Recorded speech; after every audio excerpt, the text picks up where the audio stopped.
Assalamualaikum warahmatullahi wabarakatuh. Selamat pagi anak-anak 3A yang tangguh dan kreatif.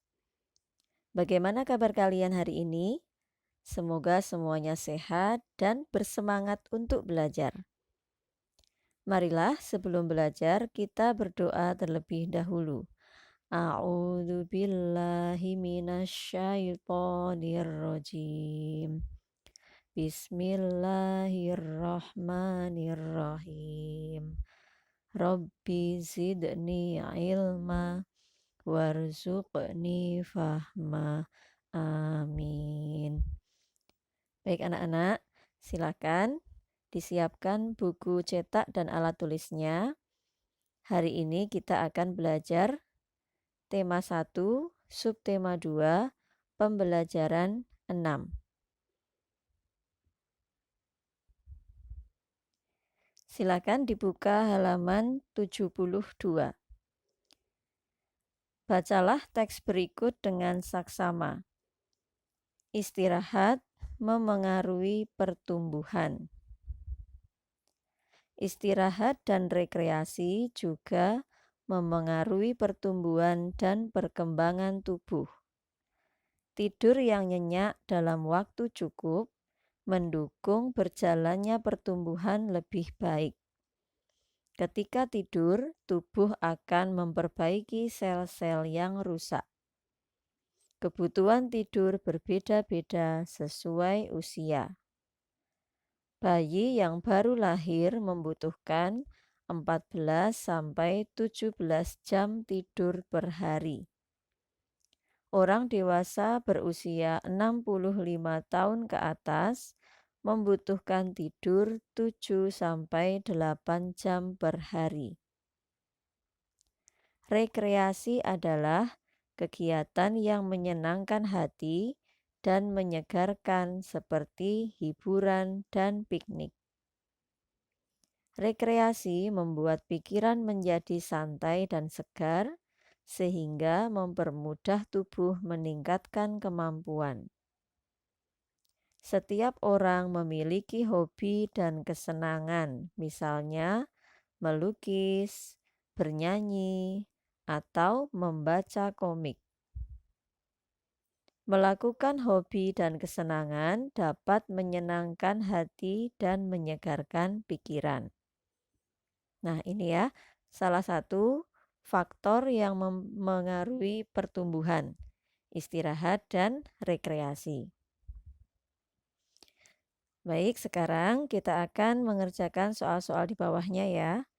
Silakan disiapkan alat tulisnya, anak-anak menulis di buku cetak masing-masing. Lengkapilah kalimat berikut dengan memilih kata yang tepat. Nomor 1, mengistirahatkan tubuh dapat dilakukan dengan cara tidur. Silahkan ya, di buku kalian boleh dilingkari, boleh juga dicoret yang tidak terpakai ya. Nomor 2, kegiatan rekreasi seperti piknik dapat menyegarkan pikiran. 3, ketika tidur tubuh akan memperbaiki sel yang rusak. 4, bayi membutuhkan tidur 14 sampai 17 jam sehari. 5, kegiatan yang dilakukan karena kegemaran disebut hobi. Oke, sudah ya. Sekarang yang B, jawablah pertanyaan berikut dengan benar. Anak-anak cukup menyimak penjelasan dari Bu Ranum ya. Nomor 1, apa pengaruh tidur yang cukup terhadap pertumbuhan tubuh? Nah, ini ya. Tidur yang nyenyak dalam waktu cukup mendukung berjalannya pertumbuhan lebih baik. Karena saat tidur tubuh akan memperbaiki sel-sel yang rusak. Nomor 2, berapa lama waktu tidur yang dibutuhkan anak seusiamu? Nah, untuk usia kalian, kira-kira kebutuhan tidur dalam satu hari adalah 9 sampai 11 jam. Nomor 3, apa kegiatan rekreasi yang paling kamu sukai? Nah, anak-anak ini bisa menjawab sendiri ya. Rekreasi apa yang paling kalian sukai?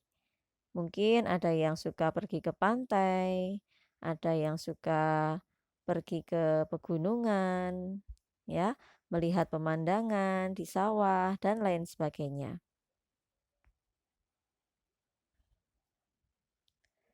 Kemudian untuk halaman 73, silahkan anak-anak nanti bisa mencoba membuat kalimat dengan kata-kata ini sendiri ya. Silakan dikerjakan secara mandiri. Sekarang kita langsung ke muatan PPKN. Di sini ada teks, kita baca bersama-sama. Anak-anak mendengarkan suara Buranum sambil membaca di buku cetak, ya. Sikap saling menghargai dan menghormati.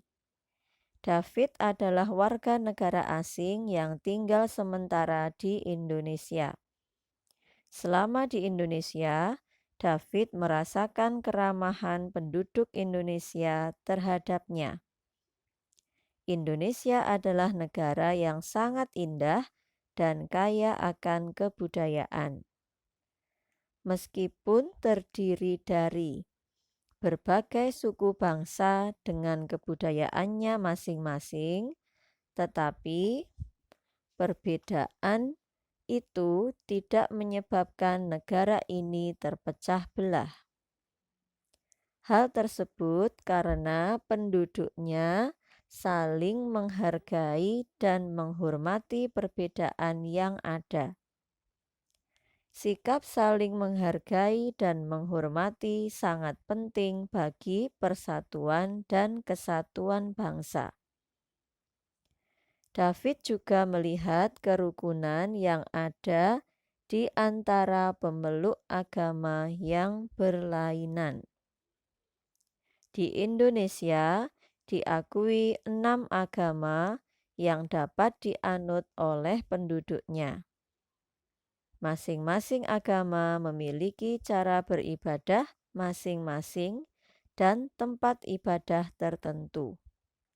Setiap warga negara memahami perbedaan itu dan saling menghormati cara beribadah yang berbeda-beda. Nah, di Indonesia terdapat banyak sekali suku bangsa, kebudayaan, dan juga di Indonesia ada 6 agama yang diakui oleh negara. Agama apa saja itu anak-anak masih ingat ya di pelajaran kelas 2? Islam, Kristen, Katolik, Buddha, Hindu, dan Konghucu. Masing-masing memiliki tempat ibadah yang berbeda dan cara ibadah yang berbeda juga. Tapi sebagai warga negara yang baik, kita harus saling menghormati dan saling menghargai perbedaan antar agama. Baik, sekarang kita kerjakan soal di bawahnya ya. Berilah tanda centang pada pernyataan yang benar. Nomor 1, Indonesia adalah negara yang kaya akan kebudayaan. Benar ya? Centang. 2, penerapan sikap saling menghargai dapat mewujudkan persatuan. Ini juga benar, centang. 3, saling menghormati antar pemeluk agama dapat menciptakan kerukunan. Benar tidak? Ya, benar, centang. 4, negara Indonesia mengakui 5 agama dan keyakinan. Nah, ini salah ya, harusnya 6 agama. Kita biarkan saja ya. Nomor 5, sikap saling menghargai sesuai dengan sila kedua Pancasila. Ini benar, centang. Oke, sudah ya. Sekarang untuk yang B, anak-anak silakan menyimak penjelasan dari Bu Ranum.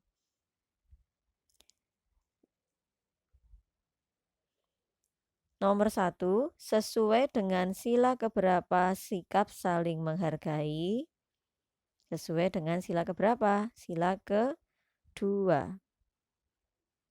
Nomor 2, mengapa bangsa Indonesia harus saling menghargai perbedaan budaya? Nah, karena di Indonesia terdiri dari banyak sekali kebudayaan yang berbeda-beda, kita harus saling menghargai supaya terjalin persatuan dan kesatuan bangsa. Nomor 3, bagaimanakah menyikapi perbedaan budaya yang ada di Indonesia? Kita harus saling menghargai dan saling menghormati. 4, mengapa perbedaan budaya sangat tinggi di Indonesia? Nah, budaya di Indonesia ini sangat beragam karena di Indonesia terdiri dari banyak sekali suku bangsa. Ya, terdiri dari berbagai suku bangsa. Nomor 5, bagaimana caramu menyikapi perbedaan cara beribadah di Indonesia? Nah, ini juga sama ya jawabannya dengan yang tadi nomor 3. Kita harus saling menghormati dan saling menghargai antar pemeluk agama.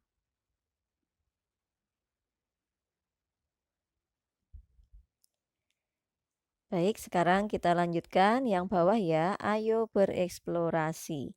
Di sini ada sebuah cerita. Desi mendapat teman baru di kelas namanya Sinta. Sinta pindahan dari sekolah di Bali. Ketika makan siang bersama, Sinta berdoa dengan cara yang belum pernah dilihat Desi. Desi heran dengan cara berdoa Sinta, tetapi Desi tidak menertawakannya. Apakah sikap Desi tersebut benar? Ya, betul ya. Sikap Desi yang tidak menertawakan Sinta ini adalah sikap yang benar. Bagaimana sikapmu terhadap cara beribadah orang lain yang berbeda denganmu?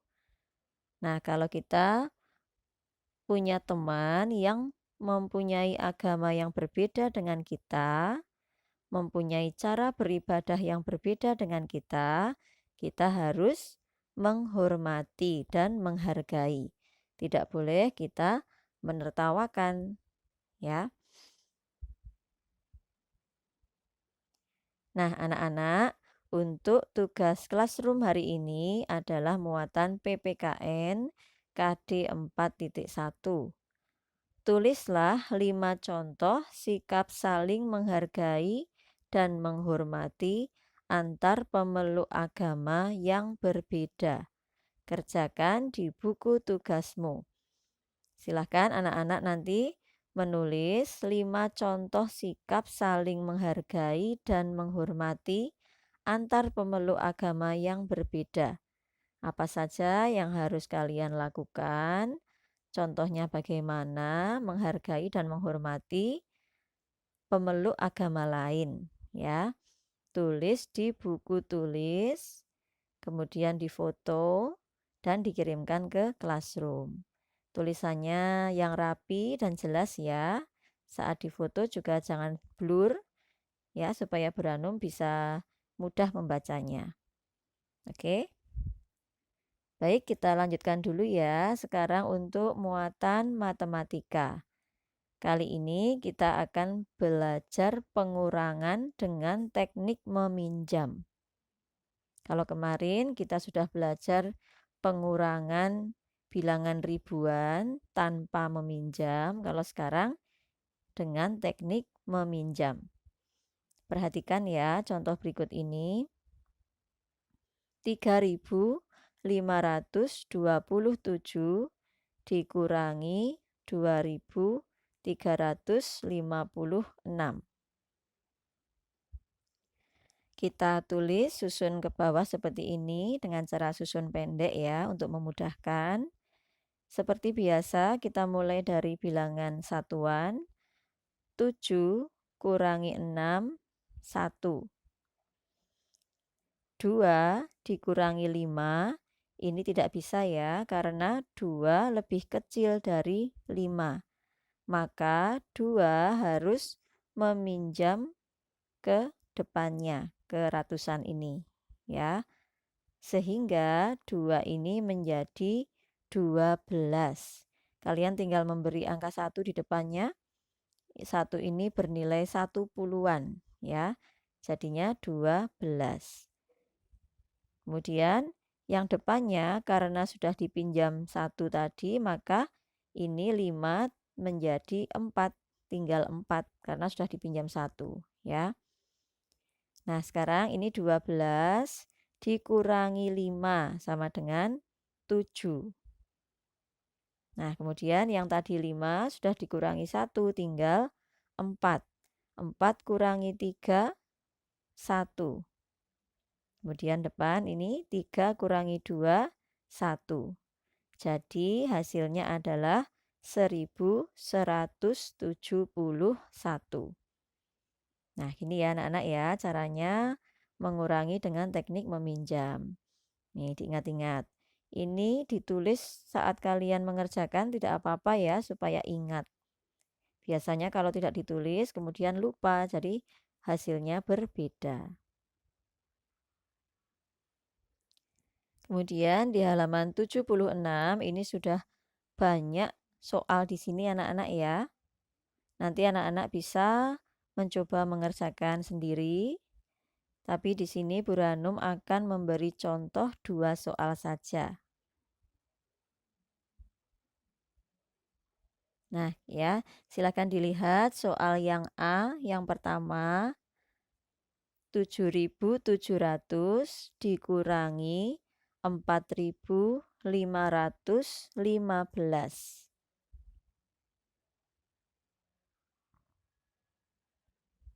Kita mulai ya dari yang belakang dulu.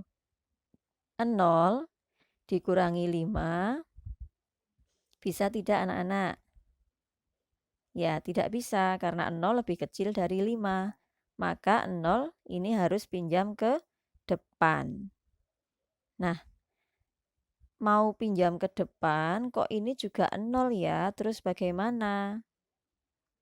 Nah, maka ini juga harus pinjam ke depan lagi. Ya, jadi ini ya yang angka 7 ini kita pinjamkan ke puluhan yang di sini ya. Maka ini menjadi 10 dan 7-nya karena sudah dipinjam ke belakang tadi maka menjadi 6. Nah, sekarang kembali ke belakang ya. 0 mau pinjam ke sini sekarang sudah bisa karena ini sudah jadi 10 ya. Kita pinjam 1. Kita pinjam 1 ke depan jadi ini menjadi 10 dan 10-nya ini karena sudah dipinjam 1 tadi tinggal berapa? Tinggal 9. Nah, begini ya. Sekarang 10 dikurangi 5 berapa? 5. Kemudian 9 dikurangi 1 berapa? 8. Kemudian 6 dikurangi 5 berapa? 1. Dan 7 kurangi 4, 3. Nah, jadi hasilnya adalah 3.185. Oke, paham ya anak-anak ya?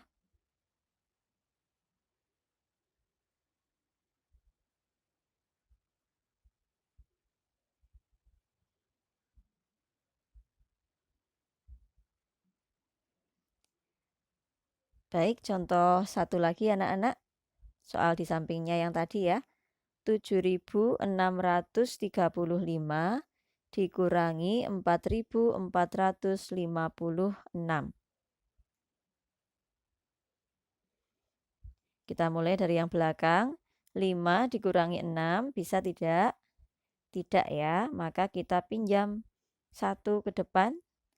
Pinjam 1 puluhan ke depan, maka ini 5 menjadi 15. Ya, depannya sudah dipinjam 1 tadi ya. Ini kemudian menjadi 2. Oke, sekarang 15 dikurangi 6 berapa? Ya, 9. Betul. Kemudian ini sekarang 2 dikurangi 5 bisa tidak? Tidak bisa. Berarti 2 harus pinjam ke ratusan yang di depan ini. Pinjam 1 puluhan. Maka 2 ini menjadi 12. Dan yang depan 6 sudah dipinjam 1, tinggal 5. Nah, sekarang ini 12 dikurangi 5 berapa? 7, betul. Kemudian 5 kurangi 4, 1. 7 kurangi 4, 3. Nah, jadi hasilnya 3.179. Baik anak-anak, kalau misalnya nanti bingung, boleh bertanya pada orang tua ya. Atau boleh juga bertanya pada Bu Ranum lewat WA. Oke?